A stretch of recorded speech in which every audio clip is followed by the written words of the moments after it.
श्री राम जय राम जय जय राम श्री राम जय राम श्री राम जय राम जय जय राम श्री राम जय राम जय जय राम श्री राम जय राम जय जय राम श्री राम जय राम जय जय राम श्री राम जय राम जय जय राम।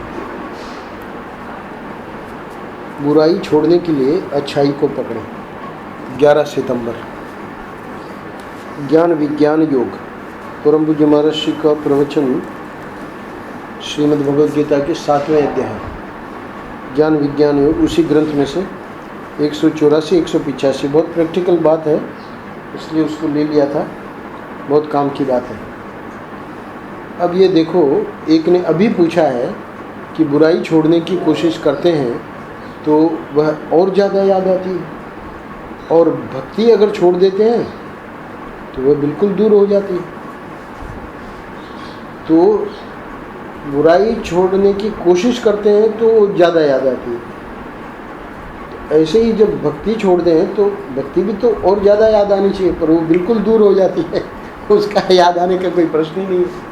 महर्षि बहुत प्रसन्न हुए, बोले ये एकदम सच्ची बात है, बात अनुभव की है। यानी उस व्यक्ति ने जो बताया है कि भक्ति छोड़ देते तो बिल्कुल दूर हो जाती है, और बुराई छोड़ने की कोशिश करते हैं और वह और ज़्यादा याद आती है। तो फिर उसको बहुत बढ़िया समझाया है आगे ऐसा क्यों होता है। तो इसका कारण यह है कि अनादिकाल से हमारे जो संस्कार हैं उसमें बुराई भरी हुई है। जब हम उसको छोड़कर हटने लगते हैं तब वह यानी बुराई हमको पकड़ती है।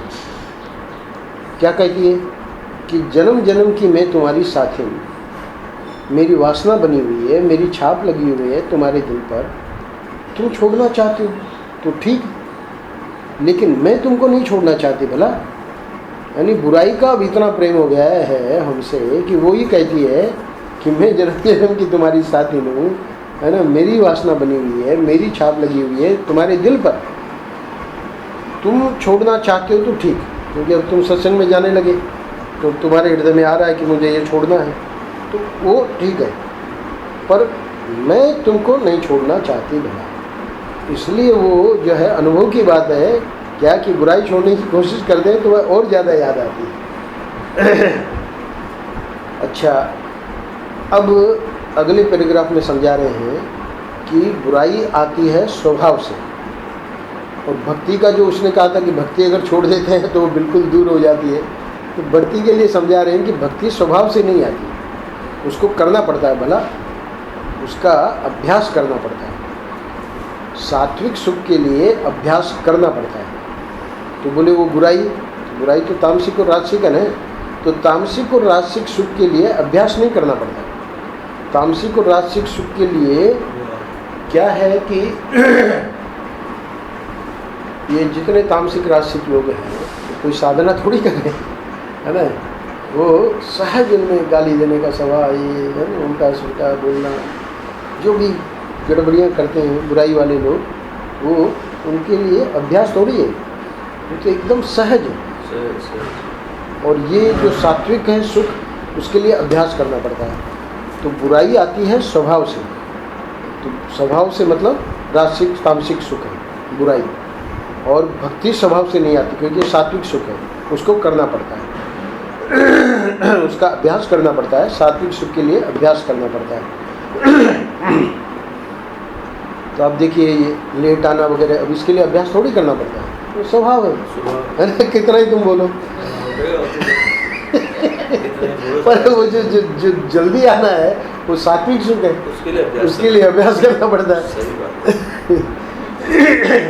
तो रचना को आश्चर्य होता है कि भाई ऐसे कैसे हो रहा है ना, पर ये आज का पृष्ठ समझ में आ जाए तो फिर कभी आश्चर्य नहीं होगा। तो फिर तो कभी बुराई सही नहीं करेंगे ना। बुराई अपनी अपने को सही करना पड़ेगा, सात्विक अभ्यास करना पड़ेगा। ये जो बुराई है क्या अपेक्षा, इसको हमको ठीक करना पड़ेगा। अपेक्षा की भी ये ठीक चले, अरे ये अपेक्षा की सच्चिदानंद जी का सूत्र लगाना पड़ेगा। इसको छोड़ दो। भक्ति तो हमें अभ्यास करके शास्त्र संप्रदाय के अनुसार गुरु से सीख करके अपने जीवन में कसकर बैठाने की है। बराबर। इसलिए उसको छोड़ दोगे तो दूर हो जाएगी। फिर से मैं पढ़ रहा हूँ, भक्ति तो हमें अभ्यास करके शास्त्र संप्रदाय के अनुसार गुरु से सीख करके अपने जीवन में कसकर बैठाने की है। कसकर बैठाने का मतलब ढिलमिल भक्ति से भी काम नहीं चलेगा। जब वो कसकर बैठ जाएगी, है ना, तब व्यक्ति को उठाना नहीं पड़ेगा, वो खुद ही व्यक्ति उठ के चल देगा। भाई तुमको आना है तो आओ, नहीं आना तो नहीं आओ। बोले नहीं नहीं स्वामी जी के लिए बना रही हूँ। बोले हमको कोई मतलब नहीं है, हम तो स्वामी जी के सत्संग के लिए जाते हैं, है ना, और स्वामी जी वहाँ जो देंगे हम पालेंगे, तुमको चलना है तो चलो। तो उल्टा हो जाएगा, है ना। कब हो जाएगा? जब कसकर पकड़ेंगे तब। अभी तो अभ्यास करना है। तो भक्ति तो हमें अभ्यास करके शास्त्र संप्रदाय के अनुसार गुरु से सीख करके अपने जीवन में कसकर बैठाने की, इसलिए उसको छोड़ दोगे तो दूर हो जाएगी। तो देखते हैं कई बार एकदम उल्टा हो जाता है, जल्दी इतना जल्दी उठते हैं कि सब लोग परेशान उठ के इतना जल्दी उठ के करेंगे क्या? तो उसको उठाओ, इसको उठाओ, ये करो, वो करो, और वो चलता कितने दिन में? 15 दिन। उसके बाद वापस वैसे के वैसे। तो इसको कसकर पकड़ना है ना, कसकर पड़ेंगे। क्यों? क्योंकि उसको छोड़ दोगे तो दूर हो जाएगी। तो 15 दिन के बाद छोड़ा और वो खत्म। और बुराई तो पहले से ही जीवन में बैठी हुई है ना। ऐसी स्थिति में बुराई छोड़ने का अभ्यास दृढ़ता से करना है। दोनों जगह दृढ़ता है। उसको कसकर बैठाना है तो उसके लिए भी दृढ़ता चाहिए, और इसको छोड़ने का अभ्यास भी दृढ़ता के साथ कि अब तेरे को तो वो तो पहले से ही कह रही है, मैं जन्म जन्म की साथी हूँ, मेरी बात ना मैं नहीं छोड़ूंगी। वो कह रही है साफ, बुराई कह रही है, बोली मैं नहीं छोड़ूंगी, तुम भले छोड़ना चाहते हो ठीक है, मैं तुमको नहीं छोड़ू। तो ये और वहाँ और ज़्यादा कठिन है। तो उसको दृढ़ता शब्द लाए। तो दृढ़ता से भाई तुम भले नहीं छोड़ना चाहती है, पर हमको तो तेरा तलाक देना ही है। तलाक देना है तो फिर क्या करोगे? तो देखेगी वो 15 दिन के बाद हर बार तो ठीक हो जाता था, नॉर्मल हो जाता था। अभी 15 दिन के बाद ठीक ही नहीं हो रहा है, वही चल रहा है, इतना जल्दी उठते ही जा रहा है। तो वो परेशान हो जाएगी, तो फिर वो मतलब ख़त्म। अब मुख्य बात महाराष्ट्र, यहाँ से दूसरा प्रसंग चलता है। क्या? एक बात इसके संबंध में ध्यान में रखना है कि हमने बुराई छोड़ दी, ऐसा कह देने से बुराई नहीं छूटती। और या हम बुराई छोड़ने का संकल्प करते हैं तो संकल्प करने भर से बुराई नहीं छूट जाती। बोलने से कि भाई हमने बुराई छोड़ दी, बुराई नहीं छूटेगी। बोले संकल्प कर लिया हमने, बोलते नहीं है, लोगों को नहीं बताते हैं, संकल्प कर लिया मन ही मन, वो उससे भी नहीं छूटेगी। क्यों? बोलने से तो गड़बड़ हो जाता है कि आपने बोला था क्यों नहीं कर रहे हो। बोले हमने संकल्प कर लोगों को बताएंगे नहीं क्या क्या संकल्प किया है ना। वो शिव जी ने क्या किया कि जब देखा कि पार्वती झूठ बोल गई, दक्ष कुमारी, पार्वती नहीं, पार्वती तो उनका दूसरा जन्म है, तो दक्ष कुमारी सती, तो वो झूठ बोल गई, तो उनको ऐसा एक निर्णय लेना पड़ा, क्योंकि वो परीक्षा कर रही थी भगवान राम की सीता बनकर। तो सीता तो भगवान राम को तो पिता मानते हो, है ना, तो सीता तो माँ हो गई ना शिव जी की। अब वो जो दक्ष कुमारी ने सीता का रोल किया और आके झूठ बोल दिया कि मैंने कोई परीक्षा नहीं दी, तो भगवान तो एक क्षण में थोड़ा सा ध्यान लगाया और उनको पूरा दृश्य दिख गया। तो देखा कि तो बहुत गलत किया उसने। एक और तो झूठ बोल रही कि मैंने परीक्षा नहीं ली, दूसरी ओर सीता बन के परीक्षा ली।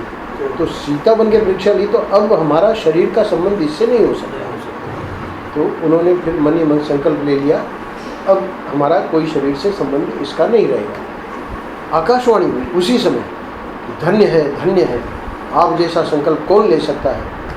अब वो चकराई, पार्वती भी सुन रही है आकाशवाणी कि भाई ये हमारे महापुरुष ने क्या संकल्प ले लिया कि वहाँ से ऊपर से आ रहा है धन्य है ना। समझ तो गई क्योंकि मन में पाप था, झूठ बोल गई थी, और उधर तुरंत ये आकाशवाणी वो जानती थी कि ये तो भगवान है। बाद में उसी को वो शरीर छोड़ना पड़ा हवन में, यज्ञ में। तो कहने का मतलब संकल्प लेने से कि भाई और किसी को पता न लगे, तो आजकल आकाशवाणी तो होगी नहीं है ना। तो ये संकल्प लेने से भी बुराई नहीं छूटेगी, बोलने से भी बुराई नहीं छूटेगी, दोनों में बुराई नहीं छूटेगी। तो बोले फिर क्या करें? बोले कि असल में बुराई छोड़ने का उपाय है अच्छाई को पकड़े। एक आदमी जुआ खेलता है, ताश खेलता है, वह कहता है कि हमने संकल्प किया कि छोड़ दिया, कि अच्छा छोड़ दिया, बहुत अच्छा किया। लेकिन जब दूसरे दिन वह खाली बैठता है और कोई काम नहीं रहता, उस समय जो ताश के समय, जुए के समय दूसरा कोई काम नहीं है, तो वह जुआ खेलने की वासना बारंबार उठकर उसको परेशान करती है। ऊपर समझा दिया हमारा शनि, क्योंकि वो तो जन्म जन्म की साथी ने, तो वो तो कहती है मैं तुमको नहीं छोड़ूंगी, तो वो परेशान कर रही है और वो फिर जुआ खेलने लगता है। तो जुआ छोड़ देने से ही जुआ नहीं छूटेगा। संकल्प कर लिया या बोल दिया, उससे जुआ नहीं छूटेगा। तब क्या करना, वह जो जुआ खेलने का समय था उसको दूसरे अच्छे काम से भरना। क्या बढ़िया। उस समय भगवान की पूजा करनी है, उस समय इतनी माला फेरनी है, उस समय गरीबों को इतना दान करना है, उस समय मंदिर में जाकर दर्शन करना है। तो वह दुनिया के लिए तुम्हारे पास जो समय निश्चित था, दुनिया के लिए मतलब जो बुराई के लिए वो जो समय तुम्हारा निश्चित था, जब उसे दूसरे अच्छे काम से भर दोगे तब जुआ खेलना छूटेगा। अब यदि समय को अच्छे काम से भरोगे नहीं, अच्छाई का सहारा नहीं लोगे, तो केवल छोड़ देने से वह नहीं छूटेगा, है ना। उसके लिए बढ़िया काम का सहारा लेना पड़ेगा। ये उसके छोड़ने का तत्व है, यानी रहस्य है। रहस्य महाराज ने आज बता दिया। गजब बताया। ये है व्हाट्सएप देख रहे हैं, 255। व्हाट्सएप छोड़ना है तो पुस्तक पढ़ो, बाकी आज नहीं देख रहे हैं तो फिर दूसरे समय देखेगा, छूटता नहीं। बड़ी बीमारी है महाराज। देखता हूँ ना, लोग आके बैठते हैं इधर, हम बस उसमें कुछ कुछ करते रहते हैं। बस बड़ी भारी बीमारी है।